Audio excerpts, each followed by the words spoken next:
নমস্কার। আজকে সোমবার একটু আগেই প্রকাশিত হয়ে গেল এসআইআর এর সাপ্লিমেন্টারি লিস্ট। এটা সোমবার বিকেলে প্রকাশ হওয়ার কথা ছিল, কিন্তু প্রকাশিত হচ্ছে সোমবার রাত্রে। আর কিছুক্ষণ পরেই মঙ্গলবার পড়ে যাবে। তো লিস্ট কি করে ডাউনলোড করবেন সেটা এবার বলে দিচ্ছি। voters.eci.gov.in এই পোর্টালে আপনাকে চলে আসতে হবে। এই পোর্টালের লিঙ্ক আমি ডেসক্রিপশনে দিয়ে রাখবো। এখানে আসার পর ডাউনলোড ইলেক্টরাল রোল এই অপশনটায় আপনাকে ক্লিক করতে হবে। কোনো রকম লগইন আপনাকে করতে হচ্ছে না। তারপর আপনাকে চুজ করতে হবে স্টেট। এখান থেকে আমি ওয়েস্ট বেঙ্গল চুজ করে নেব। এটা রিভিশনটা 2026ই থাকবে, মানে সালটা। তারপর সিলেক্ট করতে হবে রোল টাইপ। কিছুক্ষণ আগে পর্যন্ত এসআইআর ফাইনাল রোল এবং এসআইআর ড্রাফট রোল এই দুটোই শো হচ্ছিল। কিছুক্ষণ আগে থেকে এই দুটো শো হচ্ছে। এখানে দেখুন দুটো লিস্ট দেখাচ্ছে, অ্যাডজুডিকেশন সাপ্লিমেন্টারি লিস্ট নাম্বার 1 আর একটা হচ্ছে অ্যাডজুডিকেশন ডিলিটেশন লিস্ট নাম্বার 1। মানে যে নামগুলো ডিলিট করে দেওয়া হয়েছে তার জন্য একটা লিস্ট বার করা হয়েছে, এবং যেগুলো সাপ্লিমেন্ট মানে যেগুলো ঠিক আছে। মানে আপনারা প্রত্যেকেই জানেন এসআইআর এর যে ফাইনাল লিস্ট বেরিয়েছিল সেখানে 3 টাইপের নাম ছিল। এক টাইপের নামে হচ্ছে যেখানে নামের পাশে কিছু লেখা নেই, তাদের নামগুলো ফ্রেশ আছে, কোনো রকম অসুবিধা নেই। এক টাইপের নাম ছিল ডিলিট, যারা অলরেডি ডিলিট হয়ে গেছে তাদেরগুলো তো আর অ্যাডজুডিকেশন আসছে না। আর একটা ছিল অ্যাডজুডিকেশন, মানে যেগুলো বিচারাধীন, মানে ওই সমস্ত ভোটারদেরকে বিচারকরা ঠিক করবেন তারা বৈধ ভোটার না অবৈধ ভোটার। এবার সেই বেসিসে লিস্ট বেরোবে।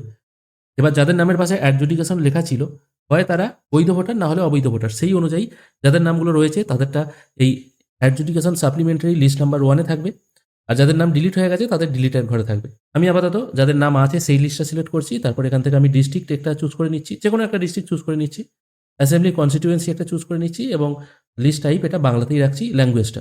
তারপর এখানে আমি ক্যাপচাটা ফিল করে দিচ্ছি। তারপর যে পার্টের আপনি লিস্ট ডাউনলোড করতে চান সেটা সিলেক্ট করবেন। এখানে অনেকগুলো পার্ট আছে যে পার্টের দরকার। আর যদি এখানে পার্ট নাম্বার, এখানে ম্যাক্সিমাম 10টাই আছে, এখানে নেক্সট করে করেও যেতে পারেন, অথবা এখানে সার্চ দিয়ে আপনার পার্ট নাম্বার বা পার্টের নামটা ধরে সার্চ করতে পারেন। আমি যে কোনো একটা সিলেক্ট করে নিয়ে ডাউনলোড সিলেক্টেড পিডিএফ এই অপশনটায় ক্লিক করছি। এখানে একটা ওয়ার্নিং দিয়ে সাকসেস লেখা দেখাচ্ছে। লিস্ট কিন্তু এখান থেকে ডাউনলোড হচ্ছে না। ঠিক আছে, অসুবিধা নেই। আমি ডিলিটেশন একটা সিলেক্ট করে নিচ্ছি। তারপর আমি একটা যে কোনো ডিস্ট্রিক্ট চুজ করে নিচ্ছি। আর তারপর আমি ক্যাপচা পুট করে অন্য একটা পার্টের আমি ডাউনলোড করার চেষ্টা করব, অন্য ডিস্ট্রিক্টের। কিছুক্ষণ আগে আপলোড হলো, সেই জন্য হয়তো পুরো পিডিএফ আপলোড করা হয়নি। একটু পরেই হয়তো সার্ভার ডাউন হবে। তাই আমি তাড়াতাড়ি আপনাদের জন্য কাজটা করে দেখাচ্ছি। এখানেও ইনভ্যালিড ক্যাপচা দেখাচ্ছে। ক্যাপচা ঠিকঠাক পুট করলেও কিন্তু ইনভ্যালিড দেখিয়ে দিচ্ছে। হয়তো আমার মনে হচ্ছে জাস্ট এখানে লেখাটাই এসছে, পিডিএফ হয়তো এখনও ঠিকঠাক আপলোড করা হয়নি। এখানে দেখুন প্রতিবারই আসছে ওয়ার্নিং, তারপর চলে আসছে সাকসেস, এরকমই আসছে। এখান থেকে দুটো লিস্ট শো হচ্ছে, অ্যাডজুডিকেশন ডিলিটেশন লিস্ট এবং সাপ্লিমেন্ট লিস্ট। সাপ্লিমেন্ট মানে যাদের নামগুলো আছে, মানে আন্ডার অ্যাডজুডিকেশন যে সমস্ত ভোটাররা ছিলেন আর কি বিচারাধীন, যাদের নামগুলো বিচারকদের মনে হয়েছে থাকার কথা বৈধ ভোটার, তাদের নামগুলো এখানে থাকবে।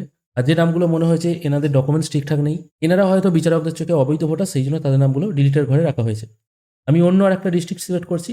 তারপর আমি একটি অন্য অ্যাসেম্বলি কনস্টিটিউয়েন্সি চুজ করে নিয়ে এখানে ক্যাপচা পুট করে অন্য একটা পার্ট নাম্বার এখান থেকে চুজ করছি। আমি র্যান্ডম চুজ করছি, কিন্তু দেখা যাক কি হচ্ছে এখানে। সব ক্ষেত্রেই ইনভ্যালিড ক্যাপচা ফার্স্ট টাইম আসছে। আমি ক্যাপচাটা এখান থেকে রিফ্রেশ করে নিয়ে আবার ক্যাপচা পুট করছি। দেখা যাক ডাউনলোড হয় কিনা। কিন্তু ডাউনলোড হচ্ছে না, এটা হচ্ছে সার্ভারের প্রবলেম মনে হচ্ছে। মোটামুটি এইভাবেই আপনারা কিন্তু দেখতে পারবেন। তবে যেটুকু দেখা যাচ্ছে মোটামুটি এখন সময় হচ্ছে রাত 11:30। অর্থাৎ সোমবার বেরোনোর কথা ছিল, সোমবারই বার করা হয়েছে। কিন্তু মনে হয় না যে পিডিএফ আপলোড করা হয়েছে, জাস্ট এইভাবেই রাখা হয়েছে। হয়তো কালকে সকালে বা সারা রাত ধরে হয়তো আপলোডের কাজ চলবে। তারপর হয়তো কালকে সকাল থেকে আপনারা লিস্ট ডাউনলোড করতে পারবেন। তবে আদৌ কাল সকালে লিস্ট ডাউনলোড হবে কিনা সেটাও একটা দেখার ব্যাপার আছে।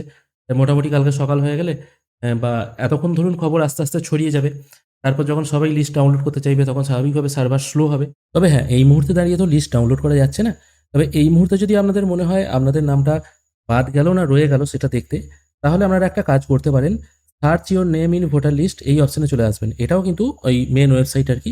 এই প্রথম অপশন থেকে আপনারা লিস্ট ডাউনলোড করবেন এবং একটু নিচের দিকে এসে search your name in voter list এই অপশনে ক্লিক করতে পারেন। এই অপশনে ক্লিক করার পর আপনারা আপনাদের ভোটার কার্ড নাম্বার, মানে বর্তমান ভোটার কার্ড নাম্বারটা এখানে পুট করে স্টেট চুজ করে তারপর এখানে ক্যাপচা পুট করে সার্চ করে দেখবেন। নাম্বার পুট করার সঙ্গে সঙ্গে ইলেক্টর ইজ আন্ডার অ্যাডজুডিকেশন দেখায়। তাহলে জানতে হবে আপনার নামটি কিন্তু এখনও বিচারাধীন আছে, এখনও কিন্তু আপনার নাম বিচারকরা ভেরিফাই করেনি। কারণ এটাই তো একমাত্র লিস্ট নয়, এরপরও আরও অনেকগুলো সাপ্লিমেন্টারি লিস্ট বেরোবে। তাই প্রথম যে লিস্ট বেরিয়েছে সেখানে আপনার নামটা এখনও পর্যন্ত দেখা হয়নি, বা আপনার লিস্ট বা আপনার খাতা এখনও খোলা হয়নি। বিচারকরা আরও ভেরিফাই করে তারপর আপনাকে জানাবে আপনি বৈধ ভোটার না অবৈধ ভোটার। ঠিক আছে, যদি এখনও পর্যন্ত এইটাই দেখায়, আপনারা হয়তো ভাবছেন আন্ডার অ্যাডজুডিকেশন এখনও রয়ে গেলাম, আমরা কি অবৈধ না? আপনি কিন্তু এখনও অবৈধ নন। যদি নো রেজাল্ট ফাউন্ড দেখিয়ে দেয় তাহলে জানতে হবে আপনার নামকে ডিলিট করে দেওয়া হয়েছে। এপিক কার্ড নাম্বার পুট করার সঙ্গে সঙ্গে আপনার পার্ট নাম্বার, আপনার নাম, আপনার বাবার নাম নিচের ঘরে পরিষ্কারভাবে চলে আসে, তাহলে জানতে হবে আপনার নাম রয়ে গেছে এবং আপনাকে একজন বৈধ ভোটার হিসাবে মান্যতা দেওয়া হয়েছে।